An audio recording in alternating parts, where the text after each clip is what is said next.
कहना चाहती हूँ कि महामारी तो नेपाल, श्रीलंका, बांग्लादेश और हमारे दुश्मन देश पाकिस्तान में भी थी। वहां तो डीजल पेट्रोल के दाम इस तरह आसमान नहीं छू रहे जितना भारत में आसमान छू रहे दाम। जी वहां की सरकारें तो अपने लोगों के, जनता की जेबों में डाका नहीं डाल रही है। एक बात। और दूसरी बात मैं ये कहना चाहती हूँ, क्योंकि चुनाव की भी बात हो रही है, राज्यों की भी बात हो रही है। आज ही देखिए, आज उपचुनाव के रिजल्ट आए हैं। हिमाचल प्रदेश से जो है बीजेपी पूर्ण तरह से जो है वॉश आउट हो गई, और वहां के सीएम जयराम ठाकुर का बयान आया।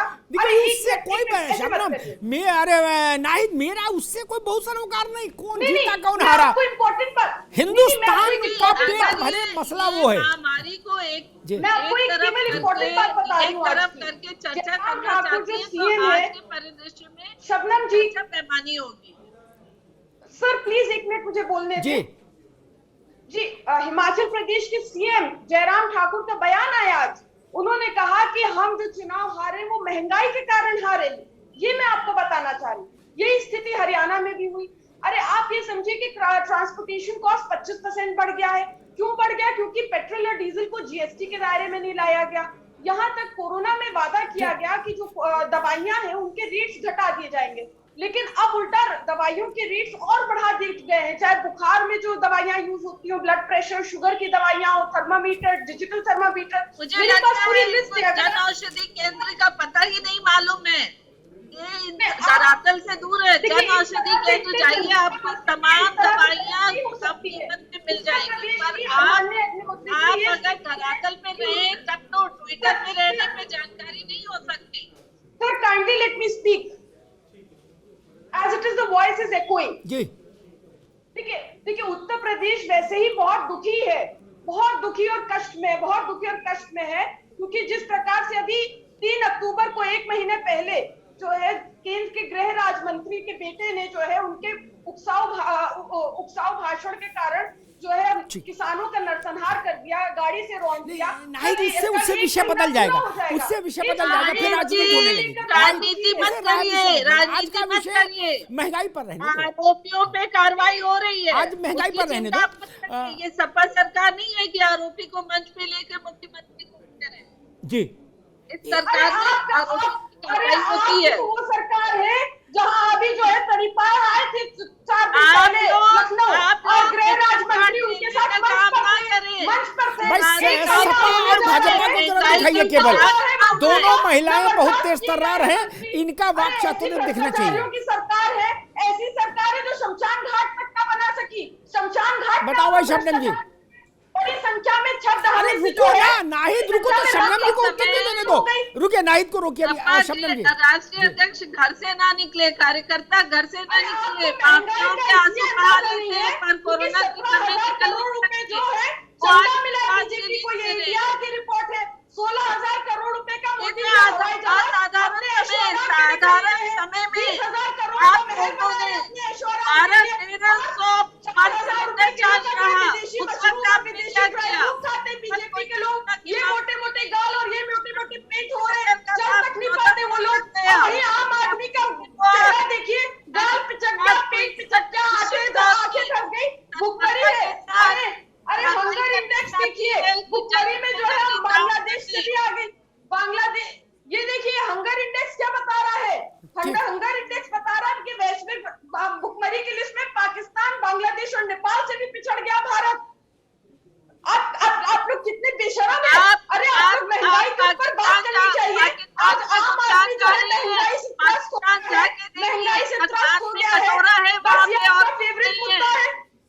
लोगों के पास खाना नहीं खाने को। सिलेंडर का दाम जो है 2,000 रुपए जो है कमर्शियल सिलेंडर का दाम कर दिया है। जो है ढाबों से लेकर बड़े होटलों तक के खाना महंगा हो गया है। घरेलू सिलेंडर 1,000 हुआ है। अगर इतना ही पसंद हो आगे रहिए और देखिए। ठीक है, मैं दोनों कर पाएगा। अरे मैं छोटी थी तो मुझे याद है कि 23 रुपए का सिलेंडर। उत्तर प्रदेश की दोनों बड़ी पार्टियां, अरे रुको भाई नाहिद, उत्तर प्रदेश की दोनों बड़ी पार्टियां भारतीय जनता पार्टी और समाजवादी पार्टी, उनकी तेजस्वी और ऊर्जावान महिला प्रवक्ताओं को आपने देखा कितनी क्षमता है, कैसे मैदान जंग में उतरी, ठीक है, नहीं रुकना होगा, रुकना होगा, रुकना होगा। मैं स्वयं सब्जियां खरीदती हूँ। आज का रेट आपको लखनऊ का बता रही हूँ, 80 रुपए किलो टमाटर, 50 रुपए किलो प्याज, 50 रुपए किलो नया आलू, 30 रुपए किलो पुराना आलू, 100 रुपए किलो। भाई नाहिद तो पूरी लिस्ट लेके आई है लगा। ठीक है, रुको रुको रुको रुको, अब रोको भाई नाहिद की आवाज रोको। ताहिरा हसन जी, मसला ये नहीं कि कहा किसकी सरकार, जैसा मैंने जब नाहिद के पास आया था उससे पहले कहा था, छोटे से छोटे राज्य की सरकार भी अगर ये तय कर लेती कि हमको ये भार कुछ कम करना है जनता के ऊपर जो पड़ रहा है, तो सब सक्षम थे, एक एग्जीक्यूटिव ऑर्डर से काम हो जाता, बाद में भरपाई कर लेते, ज्यादा कमाई कर लेते।